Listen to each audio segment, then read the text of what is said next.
yodi walla yodi walla yodi mimi walla yodi ande be ko belamon bela jammari. Assalamu alaikum wa rahmatullah. Bandiraɓe musidɓe tedduɓe yeɓoɓe Yawo Gatamari TV, on calminama kadi on juurama. No wayno eɗen gari hande yewtude ko fati e coñce ɓe cubalagal tawane heblana mon ɗum Ibrahima Magum Niang wondi e technicien men hono musidɗo meɗen Makki Bocar Sall, eɗen gonde mawniraɗo meɗen kadi aussi hono Amadou Massaba Diop.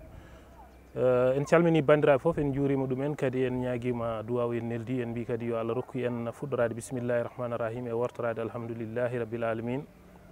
Jiɗɗen yewtude koko fati e coñce cubalagal ha e kille meɗen ɗe ganduɗa ko gurdaɗe gondaɗe guila hanki ha e o saaha mo gonɗen. sen teskima hanki to batte cubalagu faade e pulagu ha yetti e gawlagu ha ari e kala hinde eɓe gollodirtuno golle, kadi golle ɗe eɗe mbaɗi fayida e gurdam meɗen. ene jeeyano e sababuji gurdam ɗam wawi yuɓɓude, yimɓe goni denɗiraɓe, goni wallidiɓe, goni kadi yurmodiroɓe wallodiroɓe gam gurdam mumen wawa yarude yesso. Koye ɗum ɗon jiɗɗen yewtude bandiraɓe musidɓe tedduɓe. Ene wayno hanki so tawi a wi cubballo wonko satimo ko heewi ko ganduɗa ko koye maayo woni, o awat omo daña liɗɗi omo adda. So tawi ko pullo o, so ari o tawi mbo e maayo he ene jogui koɓe kutodirta, ene moƴƴini gondigal mabɓe. Hanki pullo arat ummo jeeri ara e waalo, ara durde, walla ara no Allah wino ɗum ni, ara ko fati e ñaygal ko nandi hen. Nde wonno hanki so tawi ilam ili ha maaje ɗe keewi, kolaɗe ili, guese jabbeteno waaloji, goto foof wona e jabbude, wona e remde e rende ha ñaygal yonta fulɓe gara jetto ñaaya. eɗen gandi hanki haade ɓe garde to ñaygal to maɓe ndewa to maaje ɗe. Kadi subalɓe koɗi koye takku mayoji, ko awoɓe, ko ɓe ganduɗa aynaɓe ɓe gaari ene jogui koɓe kutodirta e mumen, te ko gueɗe baɗɗe fayida hakkude gondigal. sen payi to lawɓe to kadi aussi ko noon. Hanki so tawi cuballo yiiɗi laana, o arat o faya to labbo fewdanamo laana, ndeke gurdigu mabɓe waɗi fayida no fewi ha denɗiragal yalti hen, gondigal ngal fewi, woni hunde moƴƴere. To banggal ɓe ganduɗa ko awluɓe mabɓe kadi aussi, gurdigal belgal bangal fayida nan ɗon wonno. Hande o jamanu noon eɗen gandi ko ɓuuri hewde e gueɗe men wonti gueɗe goɗɗe. Ɗum noon pekan hanki e coñce men e cosaan men hanki. Ene wayno eɗen mbawi wiide hayso tawi mayani ha laaɓine, wonko ussi hen to banggal gonkaji hande. Eɗen gandi hande ko wayno laaɗe, hayso tawi hanki waɗanno ko lawɓe jahata leɗɗe, ƴeewa cuɓo lekki ganduɗa ki payodinki, peƴƴa ɗum, mbaɗa ɗum laana, gaddana cuballo o sooda. Ɓe gona e awde, ɓe gona e dañde liɗɗi, eɓe ñaama, eɓe ñammina kadi aussi woɗɓe ɓe ganduɗa ɓe gona awoɓe. Hanki ngal ɗon jokkodiral hakkude mabɓe e lawɓe ne wanno fayida.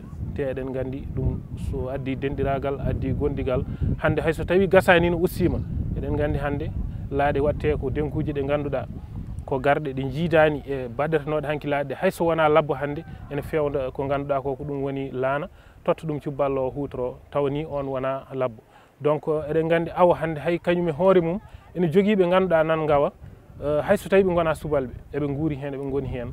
Ɗum noon hanki eɗen coynotono awa e subalɓe, eɗen coynotono ko wayno laaɗe e lawɓe, eɗen coynotono gawlago e awluɓe wambaɓe to mecce mumen he. Goto foof ne jaggui mabuɓe pewna garaji. Hanki subalɓe ƴetta kutoro gueɗe baɗenone bandiraɓe. Hanki ko hunde wannode fayida, kadi addude jokkodiral gondigal hakkude ɓe ganduɗa ɓe woni jiiduɓe jeydaɓe wonɓeɓe e Fouta meɗen.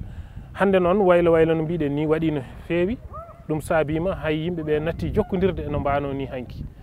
Hande so tawi a wi o ko baylo, wonko nafanno no fewi e nder renndo ngo. Hande eɗen gandi natti wade no wano ni hanki baylo e cubballo wonko liggodirtuno. So tawi cubballo yiiɗi denguere, o arata koye baylo tafanamo denguere ne wiye nalla, hoɗɗandu, denguere ne wiye joogu. Denguene mbayno leydi ɗe ganduɗa ko kamɓe pewdata ɗum.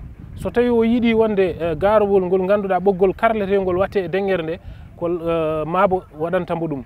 So yiiɗi kaccereji ɗi ko maabo waɗantamo ɗum so yiiɗi leggal ngal ganduɗa ngal ko ngal waɗete e kalasal ngal ha hande labbo ara waɗanamo ɗum donc ko ganduɗa ko kutodiral manggal wonno hakkude mabɓe hanki wadde kala ɗo coyniɗa hen goto aɗa soyno ɗon goɗɗo o ene yonni gondigal hakkude mabɓe ɗum ɗon waɗi hande kam e o jamanu mo gonɗen ene wayno gueɗe kewɗe ngakki saabu hande aɗa wawi wiide aɗa yiiya cubballa ne awa kono tawa ala kalsal holko haaɗimo jogade kalsal beele ko kamɓe ɓe ganduɗa ɓe ko wayluɓe natti wawde wadde ko mbaɗanno ko walla ko subalɓe natti hutorade ɗum so tawi woni o yiiɗi kulocol ngol labbo o taw wawamo ɗum fewdande beele koye lawɓe ɓe goni natti dañde leɗɗe ɓe dañannoɗe pour wawde fewnude ɗum walla ala hande kay ko subalɓe goni ɓe jiiɗa ɗum ɗum noon yeeso ɗum ɗon kadi aussi gartoyten hen ko lawol gongol inchallah so jeeɗe ñaawi ha gadden holko saabi ɗum e holko waɗi hande no wano ni hanki natti wade nonere ha jokkodiral ngal natti wade no wano ni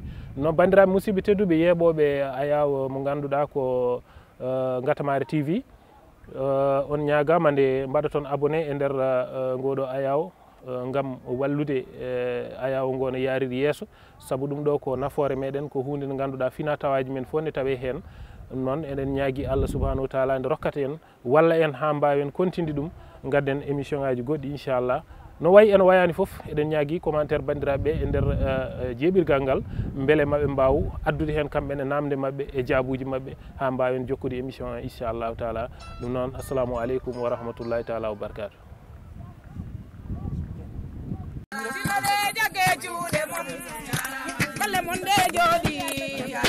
Golle mon de jodi, ey walla yodi.